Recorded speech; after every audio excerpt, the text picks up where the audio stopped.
Kepada kelompok 3, disilakan. Selamat siang teman-teman semua. Hari ini kami akan mempresentasikan materi kami mengenai pergerakan nasional pada masa pendudukan Jepang. Perkenalan, saya Lorin, saya Amadin, saya Gasoni. Baik, kalau begitu pada Kezia, disilakan. Selamat siang sahabat teman-teman semua. Di sini saya akan mempresentasikan PI saya yang berjudul Pergerakan Nasional pada Masa Pendudukan Jepang. Dan di sini saya akan menjelaskan tentang latar belakang. Pada masa pendudukan Jepang, rakyat Indonesia awalnya menyambut Jepang dengan sangat baik karena dianggap sebagai saudara tua yang dapat membebaskan rakyat Indonesia dari penjajahan Belanda. Namun semakin lama, Jepang malah memperlakukan rakyat Indonesia dengan semena-mena. Jepang memperlakukan rakyat Indonesia dan mewajibkannya untuk kerja rodi. Dan juga Jepang memanfaatkan tenaga Indonesia untuk menjadikan panglima perang. Dan juga Jepang memanfaatkan perempuan-perempuan Indonesia untuk memberikan tubuhnya secara paksa kepada tentara-tentara Indonesia. Dan bahkan Jepang menerapkan tradisi penghormatan kepada matahari di pagi hari dan itu merupakan hal yang sangat bertolak belakang dengan beberapa budaya di Indonesia. Meskipun rakyat Indonesia melalui banyak penderitaan, Jepang memberikan beberapa organisasi seperti PETA dan PUTRA, yang dimana organisasi tersebut merupakan peluang bagi Indonesia untuk meraih kemerdekaan. Dan tokoh-tokoh penting seperti Soekarno dan Hatta memanfaatkan situasi ini untuk memperjuangkan kemerdekaan dan menjadikan masa pendudukan Jepang salah satu fase penting dalam perjalanan Indonesia menuju kemerdekaan.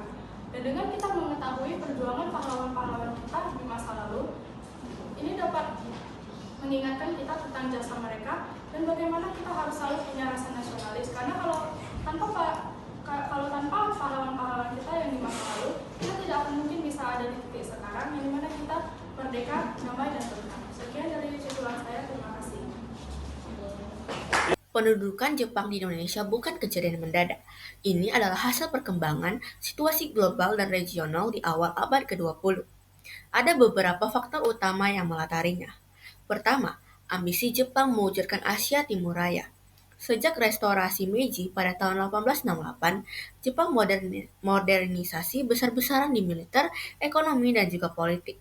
Dengan nasionalisme dan ekspansionisme tinggi, Jepang ingin jadi kekuatan utama di Asia. Ideologi Hakko Ichiyo menyatukan dunia di bawah satu atap, mendorong Jepang membebaskan Asia dari penjajahan Barat, lalu mendominasinya. Indonesia dilihat sebagai bagian strategi perluasan kekuasaan demi sumber daya alam dan penguatan posisi dalam Perang Dunia Kedua. Faktor kedua, kepentingan ekonomi dan sumber daya alam atau SDA. Hindia Belanda atau Indonesia saat itu sangat kaya terhadap minyak bumi, karet, timah, dan juga batu bara. Menurut Reid, pada tahun 1974, Jepang yang terlibat konflik di Cina dan menghadapi embargo minyak dari Amerika Serikat serta Belanda sangat butuh energi baru. Menduduki Indonesia jadi solusi strategis untuk memenuhi kebutuhan minyak dan bahan baku industrinya. Lalu yang ketiga, ada kelemahan dan kekalahan negara-negara barat di Asia. Awal Perang Dunia Kedua di Pasifik ditandai kekalahan beruntun barat. Yang pertama yaitu Pearl Harbor pada tahun 1941 bagi AS, lalu jatuhnya Singapura pada tahun 1942 bagi Inggris, dan Belanda di Asia Tenggara. Penjajahan Belanda atas Indonesia menjadi rapuh, terutama setelah negeri induk Belanda dikuasai Jerman Nazi pada 1940. Anthony Reid menyebut Belanda nyaris tak siap hadapi serangan militer Jepang. Jatuhnya Hindia Belanda pada tahun 1942 tak terhindarkan. Lalu, berikutnya ada strategi politik Jepang terhadap rakyat Asia. Jepang meluncurkan propaganda Pan-Asianisme, yaitu gagasan persatuan Asia di bawah Jepang melawan Barat. Di Indonesia, Jepang menarik simpati dengan slogan yaitu Jepang Saudara Tua. Awalnya banyak rakyat percaya Jepang akan bantu kemerdekaan dan mendukung. Namun mereka kecewa berat dengan praktik penjajahan Jepang yang sangat eksploitatif. Terakhir, ada perubahan dinamika nasionalisme Indonesia. Nasionalisme Indonesia sudah sangat matang sejak awal abad ke-20. Organisasi seperti Budi Utomo, Sarekat Islam, hingga PNI telah membangkitkan kesadaran kebangsaan. Dengan datangnya Jepang, para tokoh nasionalisme melihat peluang baru untuk memperjuangkan kemerdekaan. Mereka berupaya memanfaatkan janji-janji politik Jepang serta celah dalam sistem pemerintahan pendudukan demi kepentingan bangsa. Saya akan menjelaskan tentang kebijakan pemerintahan Jepang di Indonesia. Nah, setelah Jepang datang ke Indonesia, Jepang memberikan serangkaian kebijakan untuk mengeksploitasi sumber daya manusia dan alam yang ada di Indonesia. Walaupun kebijakan ini dilakukan untuk penguatan posisi Jepang, tapi tanpa sadar kebijakan-kebijakan ini mempercepat proses kemerdekaan di Indonesia. Nah, kebijakan itu ada apa saja? Ada 5 kebijakan. Yang pertama, kebijakan pemerintahan dan administrasi. Nah, contohnya ini seperti Jepang yang membagikan wilayah Indonesia menjadi 3 bagian. Yang pertama ada Angkatan Darat ke-25 yang merupakan wilayah Sumatera, lalu ada Angkatan Darat ke-16 yang merupakan wilayah Jawa dan Madura, dan ada Angkatan Laut yang merupakan wilayah Kalimantan dan Indonesia Timur. Lalu contoh lainnya adalah dengan melibatkan tokoh lokal sebagai dalam pemerintahan seperti bupati dan camat. Dan contoh satu lagi itu adalah penghilangan pengaruh barat seperti tidak menggunakan lagi bahasa Belanda dan membubarkan institusi-institusi barat. Lalu kebijakan yang kedua adalah kebijakan ekonomi yang merupakan eksploitasi sumber daya alam dan tenaga kerja.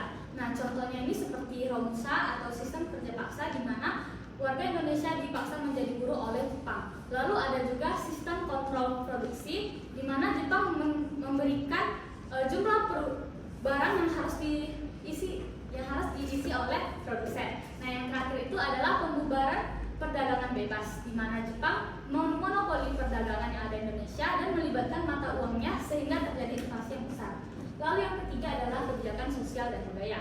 Kebijakan sosial dan budaya ini ada yang di bidang pendidikan, di mana warga Indonesia hanya boleh melakukan pendidikan sampai tingkat dasar dan diajarkan tentang nilai-nilai yang pro Jepang. Lalu ada propaganda, di mana media massa digunakan sebagai alat untuk penyebaran ideologi Jepang. Dan yang terakhir itu adalah dengan mewajibkan bangsa Indonesia untuk mengikuti upacara, di mana upacaranya ini melakukan penghormatan kepada Kaisar Jepang. Lalu yang keempat adalah kebijakan militer, pelatihan dan mobilisasi rakyat. Nah, Jepang membentuk organisasi semi militer seperti Heiho, PETA, dan organisasi pemuda untuk kepentingan Jepang. Lalu yang terakhir adalah kebijakan politik, di mana pada tanggal 7 September 1944 Jepang menjanjikan bahwa dia akan memerdekakan Indonesia di suatu hari nanti.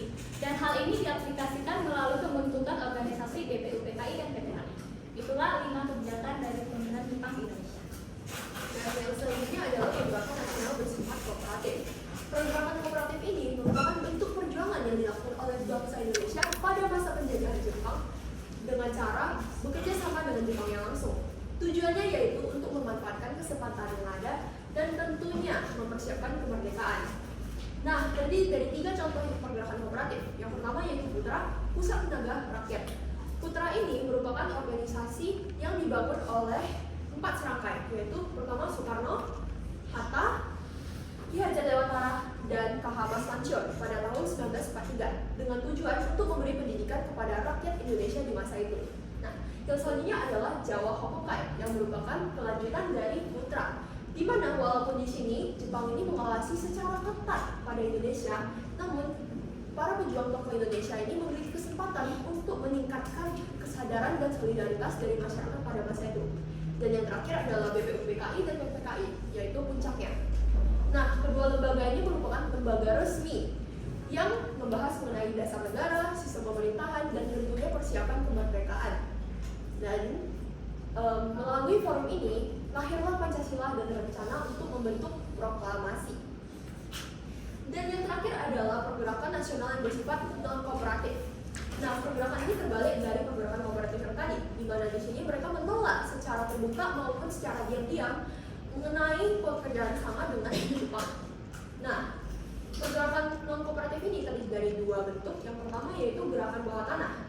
Pada gerakan bawah tanah yang diwakili oleh Sultan Syarif dan Amir Syarifuddin, di mana mereka merupakan 2 tokoh penting yang membantu dalam penyebaran informasi bahwa Jepang telah kalah dalam peperangan.